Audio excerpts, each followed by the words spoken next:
Governor of Imo State, Hope Uzodinma, has appealed to unknown gunmen still hiding in the bush to perpetuate insecurity in some parts of the state to come out and lay down their arms and join society in contributing positively to the progress of the state. He also promised that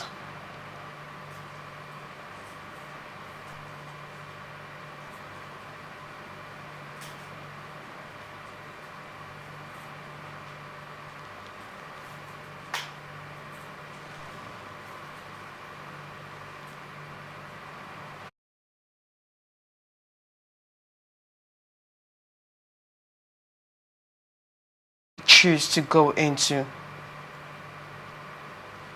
to be useful to themselves and society. The governor made the appeal at the funeral of the slain former Imo APC woman leader, Olu Zone, Jenny Rachel Okonkwo, who was murdered in 2022 by suspected hoodlums who dumped her lifeless body in the bush. Addressing a gathering of mourners at the country home of the late APC woman leader in Ogweruru, Olu local government area, the governor condemned the conditions under which the woman leader was assassinated, insisting that the party and the state lost a gem in her. Uzodinma prayed for the repose of her soul and the souls of the 4 other women assassinated with her and proceeded to approve the sum of 10 million naira for each of the deceased families. He also promised that the government would be willing to employ any of their children who is employable, or in the alternative, train them if they are willing to learn a trade or skill. The #1 citizen of the state pointed out that the sole reason why Okonkwo was assassinated was not because of any offense she committed, but because she was an APC member who did her job effectively as a woman leader and mobilizer. Uzodinma hinted that strangers were recruited by unscrupulous politicians to kill and assassinate their own brothers and sisters in the name of politics. He, however, said with the help of God, Olu people are beginning to see that those behind the killings in the local government area and other areas do not mean well for the state. The governor called on all affected by the death of late Okonkwo to take heart and remain committed to the party and the state. Wow. This is coming from the Imo State governor, urging the unknown gunmen, as it were, to lay down their guns, to work in unity with the state, to support the government. Also, this comes as when he was given a brief when at the burial, addressing a gathering of mourners at the burial of APC woman leader Ogweruru in Olu local government area. So I'd like to get your thoughts on this. He said that Rachel here was assassinated due to her politics, due to her support for APC politics, and supporting the government. I also like to get your thought on this. Is it that if we are showing commitment to the government or we're supporting parties, does it mean that we stand a chance of being hurt in some point? No, I think there's mixing issues. All right. The activities of unknown gunmen, for me, is different from APC, other politics. All right. But from the statement, he's trying to, bring in the APC and the unknown gunmen, that she was assassinated due to her support and commitment for the APC government. Is it by the same unknown gunmen? Yes, by the unknown gunmen. Was she assassinated by the unknown gunmen? Well, that's where I don't know. But from the statement. The issue is this. The activities of unknown gunmen is reprehensible. All right. And I think at whatever level, whatever it will cost the government at every level, it should bring them to book. It doesn't matter whether they support APC or whether they are PDP or whatever. It's immaterial. That is criminal activities, and it must be dealt with. On its merit. Now, bringing down to politics. I think when you come to the issue of politics, the appeal will not be to the unknown gunmen. Okay. It will be to your fellow politicians.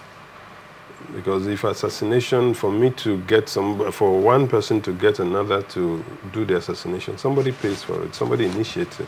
Right. And if it is politics, then it is big politicians that do it. So the day they decide we're not going to get involved, or we're not going to go that route anymore, that will stop. But the issue of unknown gunmen, asking them to come out from the bush and support the government, for me, it's a different ball game altogether. Why I say that is that you will be asking yourself, why are these people taking up arms against constituted authority? What are they? What are they talking about? What is their? What are they fighting for? You need to, you need to clearly understand what the issues they are talking about are, and then address those issues, and then the matter will stop. But I don't know if at the moment may appeal to, come out, let us this, and we will. Now he's even talking about probably giving them amnesty, not just amnesty, also setting them up to be or whatever. So this is he's talking about this at the funeral ceremony. But as a government, I'm sure he has spent 4 years. He's into another 4-year tenure. The question is, this did not just start and end with this woman. These people have been in operation and they are still operating. So what is he doing? What has he done? He himself had actually had his fair share of these attacks. So the question is, what have you done and what are you doing? It is not just enough that at funeral ceremony just come and make that statement and go. You are government, you are the one in authority. When this issue became a problem for the country, people like Yaradua stood up and did what they had to do and got some reprieve. So the issues in the Southeast, the insecurity issues in the Southeast, for me, goes beyond politics. It's not about political assassinations. If it is a political assassinations, politicians in Imo State should sit down. Politicians across party lines should be able to sit down and say, we will not do this.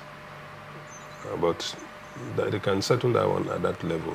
But when you come to the unknown gunmen, the insecurity, pervading insecurity in the Southeast, not just Imo State now, or at least Imo State, the question is, what have you done? What are you doing? And beyond him, it should be the entire region should be able to sit down, engage with the federal government, because some of these things emanated from somewhere. We know the agitations of the IPOB people, we know about the activities of the ESN and all of that. This is not what a state alone can probably handle. But the region needs to come together, the governments in that region need to come together and forge a common front and make a decision as they say, we want to end this here. I have not seen so much of working together amongst these 5 governors of the Southeast. Maybe because of their political differences and all of that. But again, gradually, there are how many APC now? Ebonyi is APC, and then you have Imo APC. Abia is LP. Anambra is ABGA, and then you have in Enugu PDP. So you can imagine the the political differences within the region. Now, they need to go beyond these political differences and come and say, look, this is our region, what are we going to do? We heard about the Ebube Agud, and how far? How far is Ebube Agud? What has it achieved for them? So if they don't do that, and sometimes you're wondering, mind you, this insecurity or state of security is one way. Governments actually also used to embezzle money, because in the name of security they will create, they can create all manner of situations and then spend a lot of money in the name of security. So the question is, this security situation in wherever we find ourselves, are you sure it has not become an avenue for some people. It's not really benefiting some people. So they need to be sincere in their in their approach towards tackling the issue of insecurity, not just in the Southeast, but even across the country. All right. Governor Uzodinma also pointed out that the sole reason why Rachel Okonkwo was assassinated was because she was an APC member who did a job effectively as a women leader. Do you see that as a party sentiment or political sentiment? Clearly, that's what it is now. He's playing. That's why I said I had to separate the two. The first one is the issue of unknown gunmen, the insecurity in the Southeast, which you may not directly situate within political, within the political dynamics.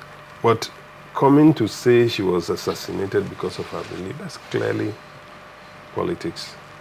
And I'm wondering if he knows too well that that's what happened. As we speak, the people that did have they been arrested?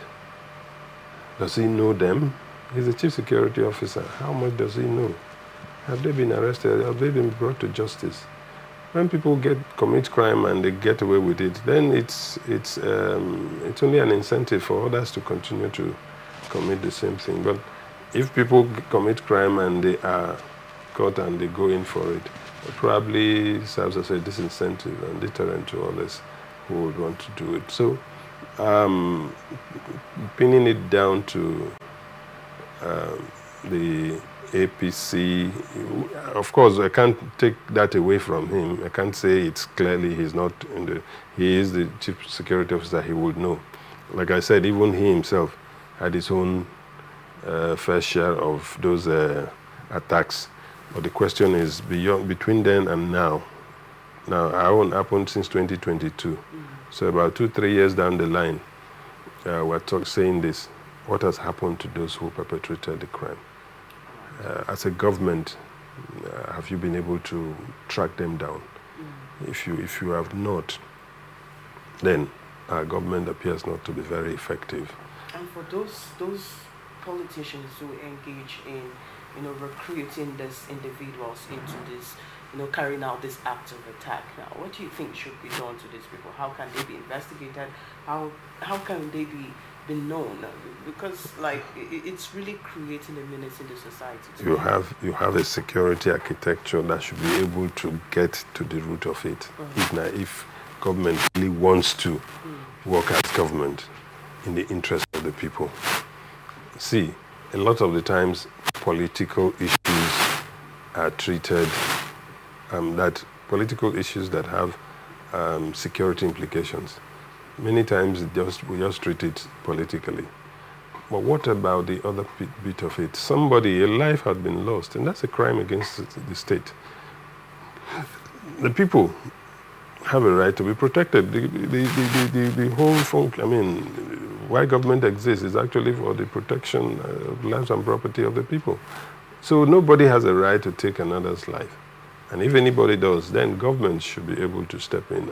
So at the moment we're asking, 2-3 years down the line since this thing was committed, how many persons have been brought to book? If you're able to, if your security apparatus is effective enough and they are able to get these people, then you can get to their sponsors. And then, but in this country, how many times do we see that? A lot of the times politicians get away with whatever they do, and they say, oh, it's politics. It cannot be politics where the security of the lives and property of the people is involved. And I think that that will be governance. So if you say it is because of her involvement or her activities regarding her political leaning, then nobody has a right to. The moment you take her life, then it's no longer politics. Government needs to be everybody. You need to give confidence to others to participate in politics and feel safe So nobody should just take another's life and go scot-free. It is the responsibility of government to ensure that that does not happen. And I want to really challenge his own government to bring those perpetrators to book.